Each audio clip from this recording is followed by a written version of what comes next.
I got a tall mate from the UK here, Law, singer from While She Sleeps. Welcome. We're two dudes talking shit in the truck. Yeah.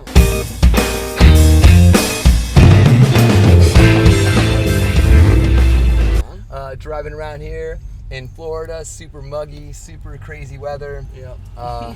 And welcome, man. I mean, bummed out a little bit? Yeah. I mean, we were scheduled to play this festival 2 years ago, I think, and we had to pull out because I had to have throat surgery. So we were really hyped to play this time, and then obviously the weather didn't let us, but it's cool. We get to chill here all day and drink instead. So. Oh, that's good. See, that's always fun. I mean, you can have two attitudes about it. You can be good or it can be bad. Yeah. And you guys are taking it in stride. Nah, we're cool, man. We're cool. We got a day off tomorrow as well. We're out on the Architects Run, as you probably know. Yeah, I went to the show. I was going to tell you. Sick. I went to the Anaheim House of Blues show. Nice. And yeah, dude, that was the first show on the tour. Yeah. Yeah, you guys sounded great, dude. Thank you. I made sure to get there at 7:30. All the Raw Power management mates that manage you guys that are all friends of mine too. They were like, Jose, mate, get your ass 7:30 while she said, I will be there, I promise. Nice. And I was there, man. It was a great show. Thank you. That's a good bill. Yeah. A lot of those, and you mentioned too something about like, you know, how many people have seen us. And there's a lot of people that have seen you guys, but there's a lot of people that haven't. Definitely a lot of people that haven't, yeah. So like, I guess that's why we're out here as well, you know. So, you know, people like letting people know about While She Sleeps. So yeah, it's really, we like that challenge as well.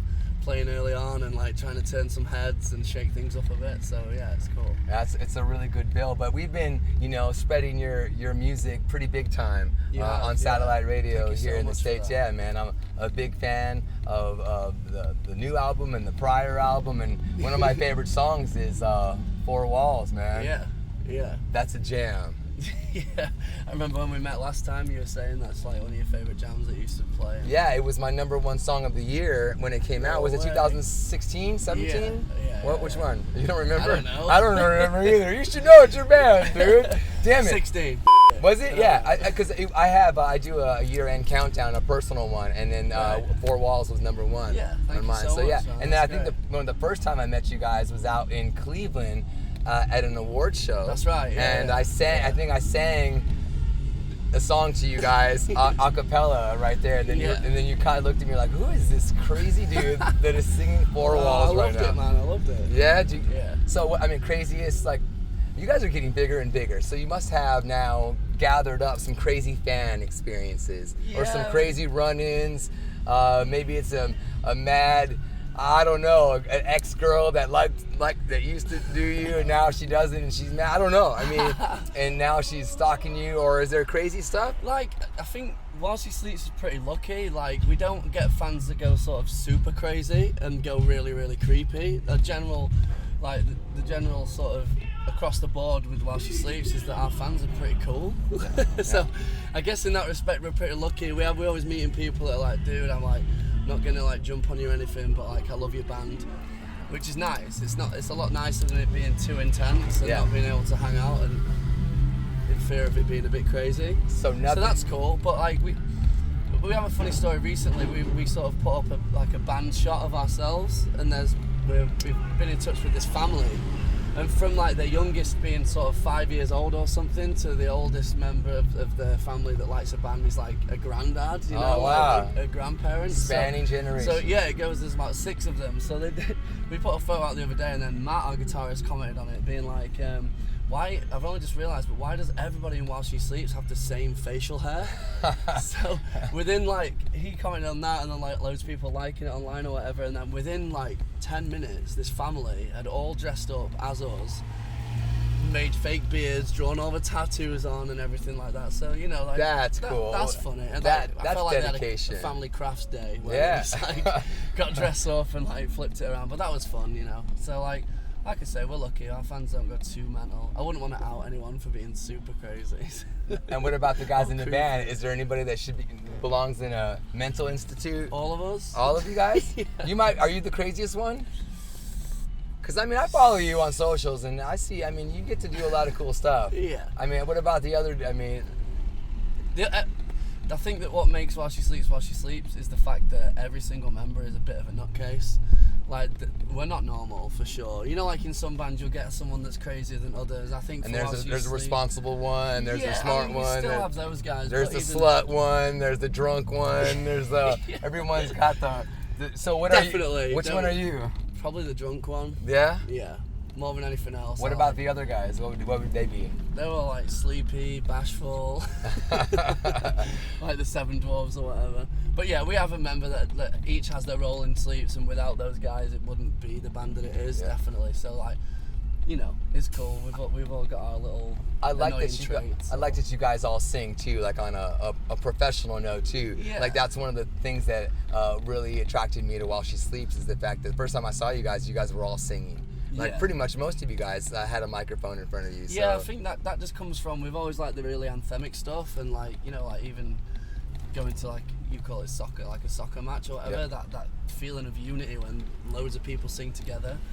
That mixed with the fact that none of us feel like we can really sing that well has meant that like everybody gets involved whether you like it or not, you know. It sounds big, but it sounds big. It adds to the music, man. Yeah, and it's great for records as well. I think like being able to introduce different vocals into your band means that when you know, when it goes back to being just screams or like it goes back to something else, then it's changed it up a bit, and it's like refreshes your palette, if you like. You know what I mean? Having different voices in there. So, do you have some routine, man? I mean, I saw you on stage and you were healthy and strong. I mean, I know it wears on you. Yeah. After a few weeks of being on the road and being the drunk one or whatever, but vocals, it wears. So, and do you do anything to train, to keep up? I've got like, I've had 3 throat surgeries in the past. Yeah, I was going to bring that up too as well, I've kind of like suffered like more than a lot of people that I know doing the same job. 3 vocal surgeries? Yeah, man, on a polyp on my vocal cord. They go in through the mouth and they like have this like thing that they laser it off with. It's kind of weird. Whoa. So yeah, I've had that 3 times, and obviously the idea is that I don't have any more because you can't just keep doing that and doing that. It's gonna take its toll. So I'm supposed to drink less, not smoke at all, eat a healthy diet, but how boring is that? But what about vocal stuff? So I do a warm up, and I've been like I've seen some people in the UK. And then I came over during the last Warp tour just went, and I came to see Melissa Cross. Oh, Melissa Cross, I love her. Oh, I think I've seen her post pictures of you and her. Right, yeah. So she's helped me out a lot, and I'm just starting to get to grips with her technique and. You know, amazing vocal coach, by the way. Super great. For me, like I've been shouting in bands since I was 16. You know, like I'm in my 30s now, so. Like I've learned so much, and I'm still learning. Do you know what I mean? And I'm still getting to grips with like the stuff I've learned from Melissa and trying to balance it out. But I do feel like now that I'm, you know, starting to take my vocals a bit more seriously and not just hammer them and expect it to just do what it's gonna do forever. I think I'm getting more to grips with like my lifestyle choices and how I need to be if I want to continue being a vocalist. Look at you, man. So, getting older, getting wiser. I mean, I'm still having fun, but you know, just not as much fun. Congrats on the new release. So What? Thank you. Came out a few months ago, man, and people are loving it. We're playing the out of it on Sirius XM, and I saw the crowd reaction when I saw you guys in California. How do you feel like the crowd is reacting to the new album? It's good, man. Like, obviously we don't get out to America as much as we'd like to, but obviously whenever there is an opportunity to, we grab it, you know. So it's good. Like I say it at the live shows, but I don't expect anyone to turn up to see us, you know, because it's so far across the water, and obviously people have heard of us, but it's nice. We get like a lot of people that know the band already, but importantly for us on this tour especially, like people don't know who we are, so it's just cool. Like they come, you can see the guys stood at the front, like look like they want to punch us before the show starts, and then by the time we finish, win them over. They've got their phones out and they've got big smiles on their face, and they're following you. They bought a shirt.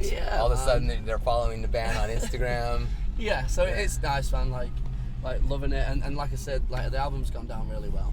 So couldn't be happier. What's really. next for While She Sleeps? We are. We just sold out the Roundhouse in the UK, which was a bit like a big thing for us. I've heard of that. Isn't that where Opeth recorded the album there? Live at the Roundhouse? Live at the Roundhouse, yeah. Yeah, right? It's like, it's a bit of a prestigious venue in the UK, and it's, you know, it's a good few thousand, so that was really good for us. So we're thinking about what to do next in the UK, but we've got some festivals out here in the Architect Run, and then we're planning on coming back in October to do some like really sweaty punk rock rooms. And do like headline shows there, so it'll be longer sets, and and sort of you'll get to see a bit more of what we do in that Nice. respect. And yeah, just summer festival season, so across Europe. Good dude. Hey, Blas, dude, much respect to you. Thank you Thanks so for the much, prod, man. Jose. Dude's talking in the truck while Yeah. she sleeps. Come on.